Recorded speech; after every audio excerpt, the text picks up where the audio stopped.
미가서 6장 1절부터 5절 말씀,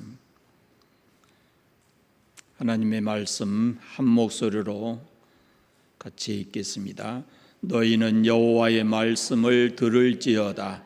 너는 일어나서 산을 향하여 변론하여 작은 산들이 내 목소리를 듣게 하라 하셨나니, 너희 산들과 땅의 견고한 지대들아, 너희는 여호와의 변론을 들으라. 여호와께서 자기 백성과 변론하시며 이스라엘과 변론하실 것이라. 이르시기를, 내 백성아, 내가 무엇을 내게 행하였으며 무슨 일로 너를 괴롭게 하였느냐? 너는 내게 증언하라. 내가 너를 애굽 땅에서 인도에 내어 종 노릇하던 집에서 속량하였고 모세와 아론과 미리암을 내 앞에 보냈느니라. 내 백성아, 너는 모압 왕 발락이 꾀한 것과 부올의 아들 발람이 그에게 대답한 것을 기억하며 시딤에서부터 길갈까지의 일을 기억하라. 그리하면 나 여호와가 공의롭게 행한 일을 알리라 하실 것이니라. 아멘. 우리가 살면서 늘 잊지 않고 살아야 할 것이 있습니다. 그것은 내게 가장 중요한 사람이 누군가, 또 내게 있어서 가장 중요한 일은 무엇인가 라는 것입니다. 내게 중요한 사람, 나에게 있어서 가장 중요한 일, 그것입니다. 그런데 우리는 때때로 이런 것을 잊어버리고 정말 중요한 사람을 소홀히 여기고 함부로 대하면서 살 때가 많습니다. 일도 그렇습니다. 정말 중요하게 여겨야 할 일을 대충 하고, 덜 중요한 대충 넘어가도 될 일은 그냥 꼼꼼하게 이렇게 들여다보고 따지고 하는 그런 경향이 우리에게 있습니다. 다시 한번 생각해야 합니다. 내게 가장 중요한 사람은 누군가? 지금 나는 그 사람에게 어떻게 하고 살고 있는가? 내게 가장 중요한 일은 무엇인가? 평생을 두고 후회함이 없이 일하고 살아가고 있는가라는 것입니다. 그냥 주어진 시간을 무의미하게 헛되게 이렇게 살아서는 결코 안 되는 것입니다. 여러분, 이스라엘 백성에게 있어서 가장 중요한 분이 누굴 것 같습니까? 하나님입니다. 말할 것도 없습니다. 그들을 애굽에서 구원하셨고 광야 40년 동안 그들을 인도하시고 보호하셨습니다. 그런데 이스라엘 백성들은 그렇게 생각하지 않는 것 같습니다. 우리가 이미 살펴보았듯이 그들의 관심은 그들을 구원하시고 그들을 인도하신 그 하나님께 있는 것이 아니고 눈에 보이는 것이 있습니다. 그래서 어떻게 하든지 남의 것을 뺏어서 더 많이 소유하려고 하고, 남보다 더 높은 자리에 올라가서 군림하려고 하고, 그리고 하나님 의지하는 것이 아니고 주변에 강대국, 힘 있는 강대국들을 의지하고 거기다가 우상을 섬기고 그렇게 지금 살아가고 있는 겁니다. 정말로 중요한 분을 놓치고 있고 정말로 중요한 일을 잃어버리고 살고 있다라는 것입니다. 자, 1절 2절을 다시 한번 같이 읽어보겠습니다. 너희는 여호와의 말씀을 들을지어다. 너는 일어나서 산을 향하여 변론하여 작은 산들이 내 목소리를 듣게 하라 하셨나니, 너희 산들과 땅의 견고한 지대들아, 너희는 여호와의 변론을 들으라. 여호와께서 자기 백성과 변론하시며 이스라엘과 변론하실 것이라. 아멘.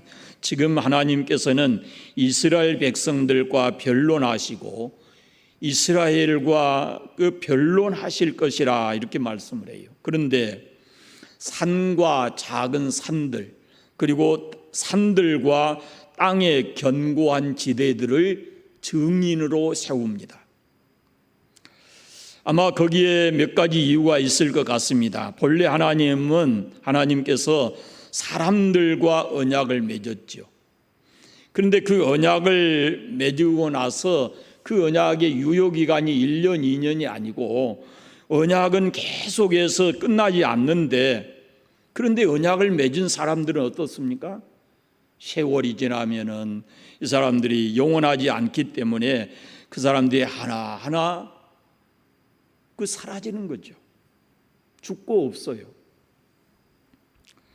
그러면 그 후손들이 이제는 그 선조들의 뒤를 위해서 이렇게 이스라엘 백성으로 살아가는데, 하나님의 백성으로 살아가는데, 그들은 자기들이 직접 하나님과의 언약을 맺지 않았다라고 하는 것이고, 지금 우리가 이렇게 살아가는데 하나님께서 우리에게 해주는 것이 무엇이냐라고 말할 수 있어요. 과거의 자기 선조들에게는 애굽에서 구원해내고 광야를 거쳐서 그 가나안 땅을 그들에게 허락해 주셨지만, 이 사람들이 가나안 땅에 지금 정착해서 살아가고 있는 동안에 하나님께서 과연 우리에게 주신 것이 뭐냐라고 말하기도 한다는 겁니다.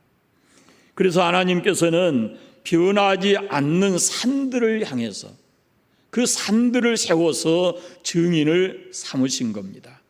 이스라엘이 가나안 땅에 들어갈 때 두 산을 가지고 하나님께서 그 백성들과 언약을 삼습니다. 그리심산과 에발산인데, 그리심산은 축복의 산이고 에발산은 저주의 산이었습니다. 하나님께서 분명하게 말씀하십니다. 이스라엘 백성이 하나님만 의지하고 하나님 말씀대로 살면 그리심산이 증거하는 것처럼 축복의 삶을 살 것이고, 하나님을 떠나서 말씀을 저버리면 에발산의 에발산이 증거하는 것처럼 그들이 저주를 받을 것이다 라고 말씀을 하셨어요.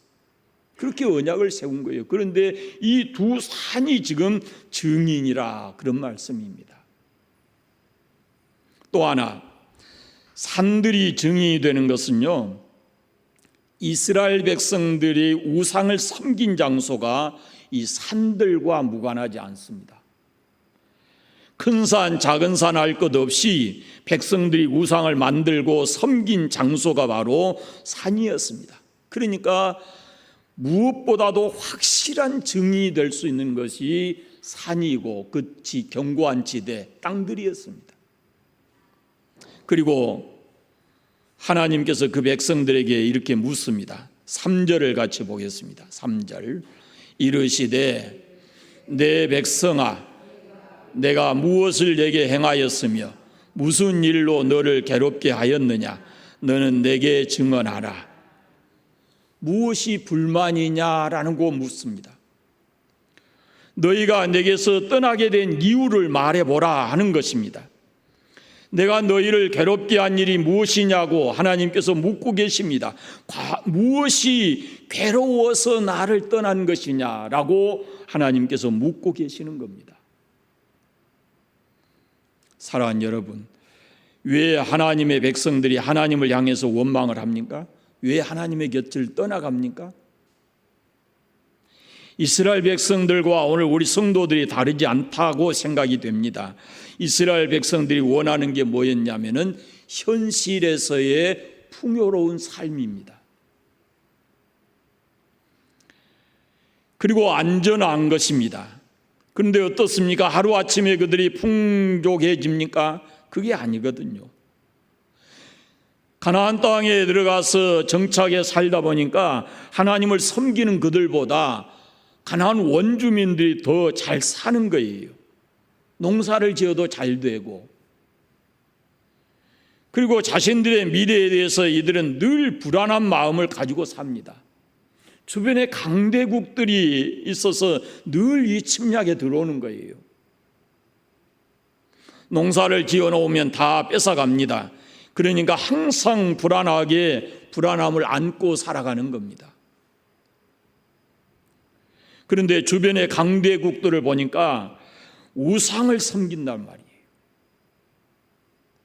그러니까 하나님의 언약이 무엇이냐 그 말입니다.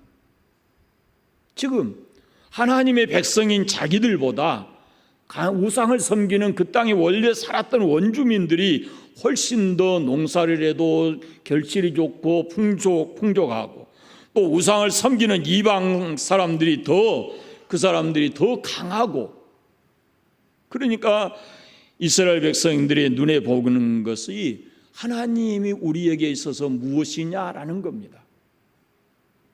눈에 보이는 대로, 눈에 보이는 현실을 따라가게 되는 거죠. 그래서 하나님 원망하고 하나님을 떠나가는 것입니다. 여러분, 오늘날도 역시 그렇습니다. 예수 믿으면 모든 것이 잘 됩니까?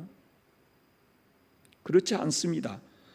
어려움이 있습니다. 풍족해지고 안전해지기를 바라지만 그것과 반대되는 현상도 나타납니다. 우리가 기도하면은 즉각 하나님께서 들어 응답해 주시는 것이 아니고, 어려움 속에서 부르짖고 기도해도 그 어려움이 지속되는 경우가 참 많이 있습니다. 그럼 사람들이 생각할 때 이렇게 생각할 수 있습니다. 이게 하나님의 사랑인가? 하나님께서 나를 사랑하신다면 나에게 어떻게 이런 일이 일어날 수 있는가? 하나님을 신실하게 믿는 대가가 바로 이것인가? 라고 생각을 하면서 믿음이 견고하게 뿌리 내리지 아니하면, 그럴 때 하나님을 원망하고 하나님을 떠나간다라는 그런 말씀입니다. 눈앞에 들어오는 이익을 따라서 가는 것입니다. 손에 잡히는 것을 쫓아가고 맙니다. 예수 믿으면서 이렇게 힘들 바에야 차라리 아무렇게나 살면서 이 땅에 사는 날 동안 잘 살고 평안해야 되겠다라고 생각을 합니다. 주님은 보이지 않습니다. 주님의 사랑, 주님의 손길을 느낄 수가 없는 겁니다. 그래서 견디지 못하고 쉽게 주님을 떠나가게 됩니다. 그런데 여러분, 범사에 때가 있는 것을 잊지 말아야 합니다. 내가 원하는 것을 내가 원하는 때에 이루어 주시기를 원하지만, 우리가 요구하지만 그렇지 않습니다. 모든 것은 하나님의 때에 하나님의 방법대로 이루어집니다. 하나님의 백성들이 하나님과의 언약을 저버리고 하나님을 떠난 것은 바로 자기들이 원하는 대로 되지 않았기 때문에 그렇습니다. 신실하신 하나님, 그분과의 언약을 믿고 때를 기다리고 인내해야 되는데, 그것이 신앙인데 그것을 견디지 못하고 하나님을 떠나가는 겁니다. 근데 언젠가는 하나님께서 그 사람들에게 물을 것 같습니다. 왜 나 떠났냐? 내가 너 어떻게 하더냐? 무엇이 괴로워서 떠났냐? 하고 물을 것 같습니다.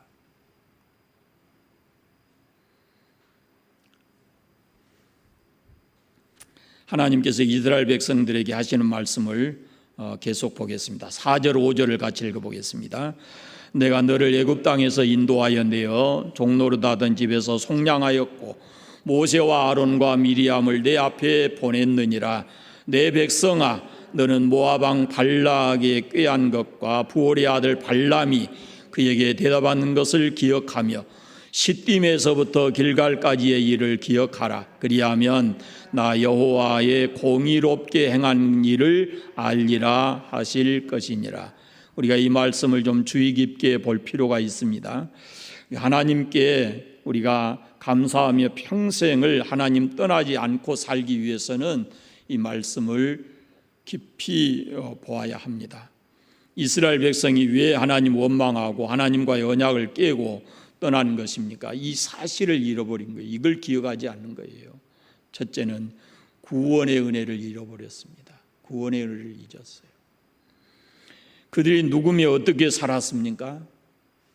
4절에 내가 너를 애굽 땅에서 인도하여 내어 종노릇 하던 집에서 속량하였고 그랬습니다. 애굽에서 그들이 종노릇 하면서 살았습니다. 그런데 하나님께서 그들을 속량해 내셨습니다.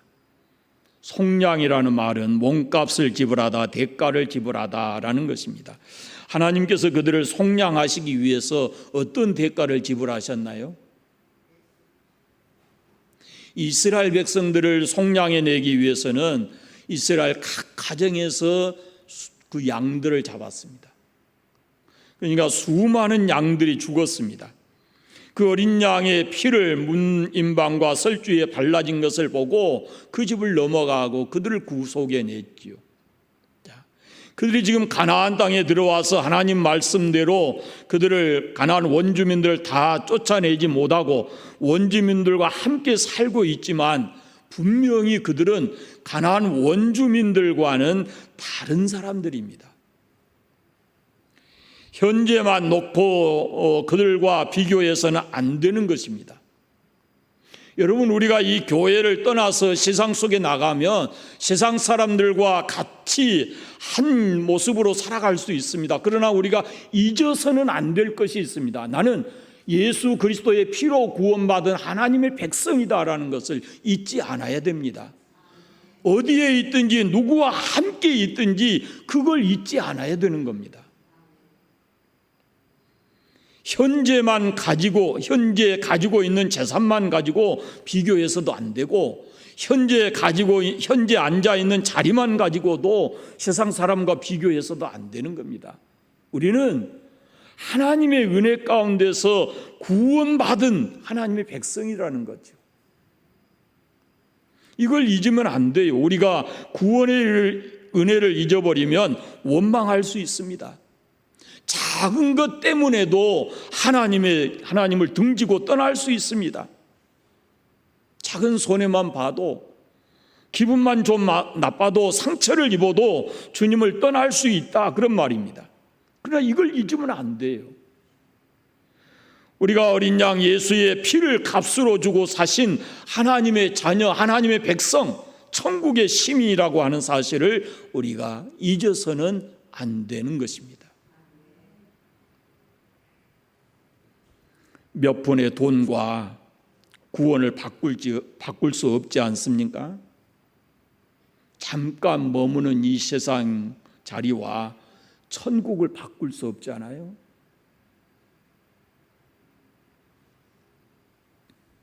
결코 쉽게 생각할 문제가 아닙니다. 그리고 4절에 보시면 모세와 아론과 미리암을 내 앞에 보내었느니라 그랬습니다. 이 말은 하나님께서 계속 그들을 인도하셨다라는 그런 말씀입니다. 구원이 이례적인 사건으로 끝나는 것이 아니고 하나님께서 그들을 계속해서 인도하셨다라는 말씀이에요. 근데 여기 속에 모세와 아론과 미리암을 하나님께서 그들 앞에 보내셨다 그러는데, 이 세 사람에게 아주 중요한 의미, 뜻을 가지고 있어요. 모세는 지도자예요. 다시 말씀드리면 이스라엘 백성들이 보이지 않지만 지금 하나님이 그들을 다스리고 있지만 모세가 보이지 않는 왕의 역할을 하는 거예요. 통치자. 하나님을 대신해서 이스라엘 백성들을 인도한 사람입니다. 그런가 하면 아론은 제사장입니다. 제사장은 하나님 백성들의 죄를 가지고 하나님의 은혜의 보좌 앞에 나가서 그 죄를 하나님 앞에 드린 사람이죠. 다시 말하면 죄 때문에 막힌 하나님과의 관계를 회복하는 사람이 바로 제사장입니다. 이 제사장이 없으면 하나님과의 관계가 회복이 되지 않습니다. 또 하나 미리암이라는 사람은 우리가 성경을 보면 미리암을 부정적으로 말하는 부분들이 들어 있는데요. 성경에 보면은 선지자라, 미리암을 선지자라 그렇게 말해요. 그럼 선지자가 뭡니까? 하나님의 말씀을 전달해 주는 역할을 하는 사람이죠. 그러니까 하나님께서는 그 백성들을 구원하시고 인도하시기 위해서 이렇게 미리 모든 것을 준비해 놓고 그들과 함께 하셨다라고 말씀하고 있는 겁니다. 여러분, 우리가 알아야 될 것은 하나님께서 우리를 구속하시기 위해서, 구원하시기 위해서 예수 그리스도를 속죄의 제물로 주셨고, 지금도 그 하나님은 우리를 인도하고 계신다라는 사실을 잊지 않아야 됩니다. 말씀으로 우리를 인도하시고 때로는 십자가의 강한 메시지로 우리를 인도하십니다. 우리가 죄짓고 방황할 때 우리를 강권해서 우리의 시선을, 우리의 마음을 예수님의 십자가로 향하게 하시고, 그리고 그 십자가를 통해서 무너졌던 하나님과의 관계를 다시 회복시켜 주시고, 그리고 성령의 감동하심으로 우리를 인도해 가십니다. 하나님께서는 우리가 알지 못하는 때에도 우리를 놓고 계시는 것이 아니라 우리를 손잡고 계시고 우리를 도우시고 섭리하신다라는 사실입니다. 그 다음에 5절 말씀을 보면은 이런 말씀이 있습니다. 내 백성아, 너는 모압 왕 발락이 꾀한 것과 부올의 아들 발람이 그에게 대답한 것을 기억하며 시딤에서부터 길갈까지의 일을 기억하라 그럽니다. 무슨 말씀이냐면요, 하나님께서는 그 백성에게 저주하는 것을 허락하지 않습니다. 하나님이 택하신 백성에게 저주하는 것을 하나님이 허락하지 않으세요. 이스라엘 백성이 애굽에서 나와서 그럴 때 이 발락이라는 모압 왕이 발람이라는 선지자를 불러서 꾀해가지고 그 이스라엘 백성을 저주하게 하려고 했잖아요. 그런데 그걸 하나님 막으셨어요. 하나님은 하나님의 백성들을 저주하지 않습니다. 누구도 그 백성에게 저주하는 것을 하나님께서 허락하지 않습니다.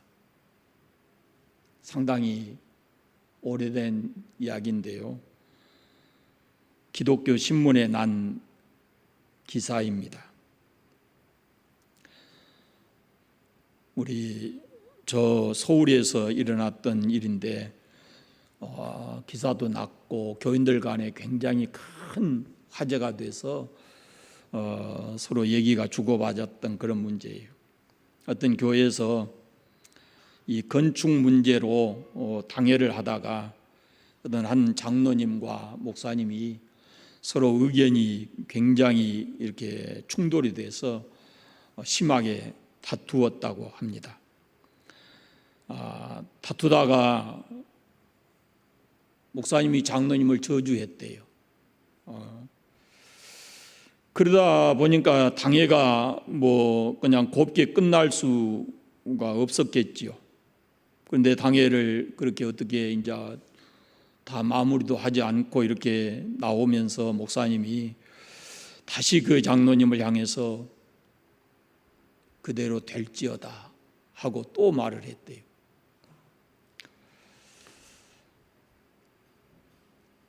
저주를 다시 확인한 겁니다. 그런데 공교롭게도 그 장로님이 집에 가다가 교통사고로 죽은 겁니다. 이게 기독교 신문회가 났고 그것이 교인들 간에 이제 회자돼 가지고 많은 교인들에게 그것을 알고, 그럼 당연히 그 목사님은 그 교회에 계셨겠어요? 못 계셨겠어요? 계실 수가 없죠. 여러분, 우리가 이걸 알아야 합니다. 하나님께서는 누구라도 자기 하나님께서 주신 그 어떤 권위를 가지고도 하나님의 백성이라고 하는 사람들을 저주하는 것을 원하지 않으신다라는 겁니다. 하나님께서는 오히려 발람을 강권해서 이스라엘 백성들을 축복하도록 그렇게 하셨어요. 그걸 기억하라는 겁니다. 하나님은 그 백성들을 구원하시고 인도하시고 그 섭리하시는 모든 과정이 근본의 목적이 뭐냐면은 그 백성들이 잘 되는 것을 하나님이 원하시는 거예요. 시딤에서 길갈까지의 일을 기억하라 그럽니다. 시딤은 요단강을 건너기 전이고 길갈은 요단강을 건너서 있는 것입니다. 그러면 시딤에서 길갈을 가려면은 요단강을 건너갑니다. 그런데 그 요단강을 건너갈 때 어떻게 건너갑니까? 여리고성을 여호수아서를 보면은 하나님의 놀라운 기적을 가지고 건너가는 겁니다. 거기에 그 과정 속에 하나님의 능력이 나타나 있습니다. 하나님의 놀라운 기적이 거기에 있었습니다. 그런데 하나님께서 왜 이런 것을 기억하라 그러십니까? 그리하면 나 여호와의 공의롭게 행한 것을 알리라 하실 것이라 그럽니다. 사랑하는 여러분, 우리가 항상 기억하고 살아야 할 것이 있습니다. 그것은 하나님께서 우리를 구원하시고 지금도 인도하십니다. 그리고 하나님이 우리를 구원하신 그 목적은 우리를 복되게 하시려고 구원하셨고, 그리고 우리로 하여금 하나님의 은혜를 누리고 살아갈 수 있도록 때로는 우리에게 우리가 해결하지 못할 문제들이 있을 때는 기적을 통해서 그 문제를 해결해 주시기도 하시는 분입니다. 조금 부족해도 조금 힘들어도 그것 때문에, 눈에 보이는 것 때문에, 힘들다는 것 때문에 하나님의 품을 떠나서는 안 되는 겁니다. 하나님을 떠나는 것은 망하는 것이다. 그것은 스스로의 저주를 자청하는 것이다 라고 말할 수 있습니다.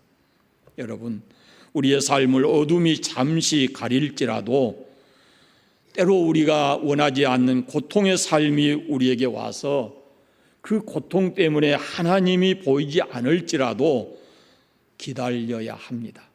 하나님의 때를, 믿음의 눈을 가지고 주님의 십자가를 바라봐야 되고, 언젠가는 하나님께서 하나님을 떠난 자들을 향해서 왜 나를 떠났느냐고 물으실 것인데 그때 뭐라고 답할 것인가 라는 것을 한 번쯤은 생각해 보아야 합니다. 오늘 말씀을 통해서 우리가 구원의 은혜를 늘 생각하고 살아야 됩니다. 그리고 지금 우리 손에 잡고 있는, 우리 손을 잡고 우리를 인도해 가시는 주님이 계심을 잊지 않아야 합니다. 결론은 저주가 아니라 축복입니다. 우리의 삶이 때로는 이렇게 힘든 계곡을 건너지만 그럼에도 불구하고 하나님 우리를 그 계곡에 그냥 머물러 두시지 않습니다. 반드시 다시 우리를 정상에 올려놓으시고 우리의 삶을 축복으로 끝내시는 겁니다. 그리고 우리가 내 힘으로 사는 것이 아니라 하나님의 은혜로, 하나님의 기적으로 살아가는 것임을 잊지 않고 하루하루 하나님의 품 안에서 하나님께 감사하면서 삶을 살아가시기를 바랍니다. 기도하겠습니다. 하나님 감사합니다. 하나님이 택하신 이스라엘 백성들의 삶의 모습을 통해서 지금 하나님의 백성으로 이 땅을 살아가는 우리에게 이렇게 귀한 교훈을 허락해 주시니 감사합니다. 아버지, 우리가 우리의 삶의 현장이 어디든지, 누구와 함께 있든지, 어떤 자리에 있든지 우리가 구원받은 하나님의 자녀임을 잊지 않고 살아가게 해 주시기를 원하옵고 기도합니다. 또 때로 우리가 삶이 지금 힘들고 어려워도 하나님이 우리의 손 붙잡으시고 계속해서 인도에 가심을 우리가 잊지 않게 해 주시기를 원하옵고 기도합니다. 반드시 하나님은 우리의 삶을 기적으로 은혜 가운데 인도해 주실 것이고 그 삶의 끝은 축복이 될 줄로 믿습니다. 하나님 아버지, 항상 주 안에서 하나님 앞에서 하나님께 감사하며 살아가는 저희들 삶이 되도록 은혜 베풀어 주옵소서. 다시 흩어져 삶의 현장에 가고 주일날 또다시 만나겠지만 그동안도 성령 하나님께서 우리의 모든 삶을 인도해 주시고 특별히 어렵고 힘든 상황에 처해 있는 성도들에게 하나님께서 돕는 은혜를 더하여 주시옵소서.